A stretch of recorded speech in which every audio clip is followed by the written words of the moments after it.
This is huge news. Just yesterday, it was announced that the NCAA and the Power 5 conferences have agreed on a settlement to begin paying players. That's kind of a loaded statement. What does that actually mean? Like, is everybody getting paid the same? Are they considered employees now? Does that mean that they get benefits? Like, are there players that are picking schools now based on if they get full dental coverage or not? I don't know.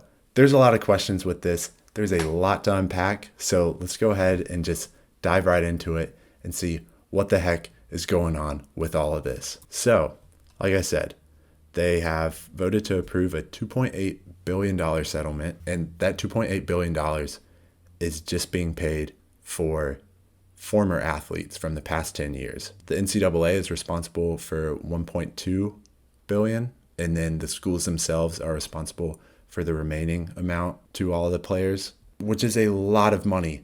The crazy thing is, it could have been a lot worse. The president of the NCAA actually just released this letter, kind of being fully candid about why they decided to do the things they did. And he just straight up said, yo, if this thing went to court, it would have been awful. The NCAA would have lost by a lot. It could have resulted in $9 billion. So to go from $9 billion down to under $3 billion is honestly kind of impressive. That's some good negotiation on their part. But yeah, $9 billion would have just absolutely tanked the NCAA.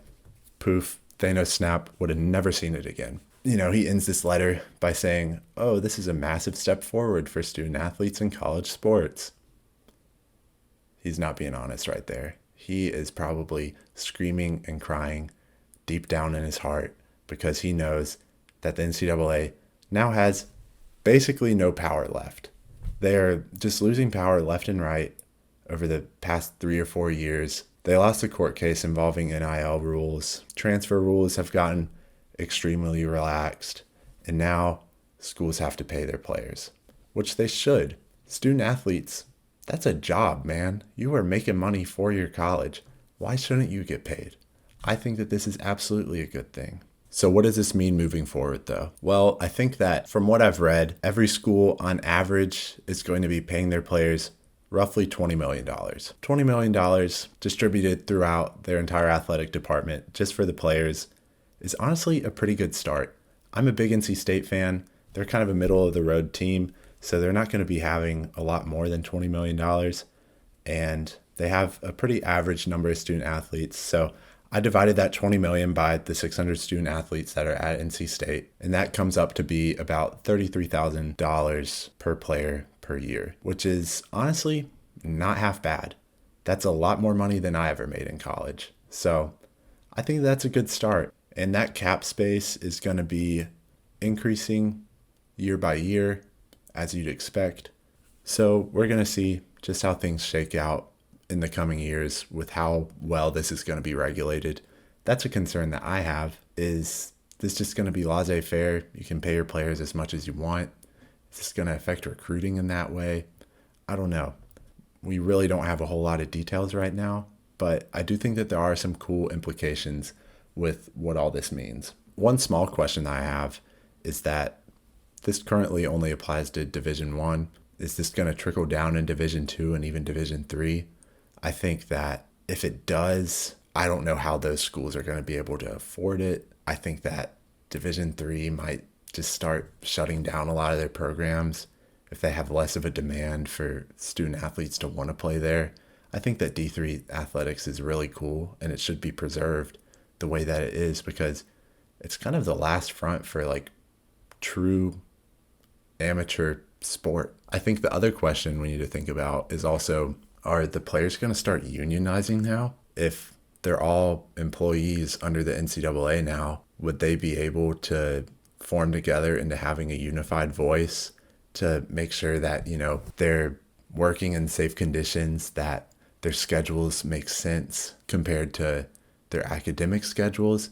I feel like there's a lot of factors at play with college sports that it really deserves kind of that open dialogue between the NCAA and the players, but we haven't seen any of that in the history of college sports because they've never been employees to unionize in the first place. So now we're going to see just a little bit more power being distributed to the players themselves, which is going to be really cool to see. I think that'll be ultimately good for the sport. I think that the changes that we'll see are not just by some big wigs up in an office that aren't really down on the field practicing at 5 a.m. like a lot of these players are. So I think that's ultimately going to be better for the fans and the players. So I think it's going to be ultimately good. I think the only problem might be if there's like a strike or something, but those don't happen that much. And if it ever did, I think that everyone would take the players' side. I don't think that anyone would take the NCAA's side on anything. So that's all I gotta say about that. I think also the other good thing about having the players paid directly from the school is that it now maybe de-emphasizes the need for NIL collectives just a little bit, to where you're not going to see as many scams and as many unethical practices. So don't get me wrong, I think that NIL as a concept is a great thing. And I think when done right, it's honestly pretty cool. You get things like t-shirts with actual players' faces on them, and players that maybe only have a moment of fame, but they're able to capitalize within a day or two. Jack Golke, these photos were taken like in his hotel room while he was playing games. That's something that pretty much everyone loves to see. Nothing's ever wrong about something like that, where a player gets a lucky break, fans get to enjoy that moment with them. No one is against that. But sometimes things can get kind of shady. Savannah Schoner is a gymnast for Florida, and her story is a pretty good case study of what can happen when people use NIL to scam. She exchanged 15 emails with this NIL group. They had discussions and they scheduled a photo shoot. Everything seemed legit. If this was me, I would think that's legit. 15 emails. I mean, I have to see the emails, but if there's 15 of them, if someone's responsive, you think that's legit. And then lo and behold, she gets daggone near close to losing $1,500. $1,500 is a lot of money, but if you're already getting paid by the school, would you really kind of put yourself out there over that little money when you're already a student athlete, you're already making good money? I don't think you would. I think that she might have, completely dodged this whole situation if she was already getting paid by the school. So I think that now that schools are offering money to you, the need for NIL is just coming down a little bit to where people aren't so obsessed over it and so desperate over it for money. So I think that it just brings a little bit more balance to the whole situation of giving players the money that they deserve. I do have some slight concerns though. I just have some questions with how well this is going to be regulated, because when we really think about schools, even within the Power Five, schools have extremely different budgets. Being able to shell over $20 million might be nothing for a school like Texas A&M, but let's say a smaller Power Five school like Cincinnati has to do the same thing. They probably have a much smaller budget. You won't be able to pay your players as much, and that will vastly impact your recruiting. I think it'll also be interesting seeing how Title IX comes into play. If you're paying players based on how much they make you money, they're going to just be paying the football team everything and giving peanuts away to all the other sports, including women's sports. So there might be some lawsuits with that. I think it's just going to be really interesting how schools figure this whole thing out. I don't know how much the NCAA is going to play a part in regulating all of this.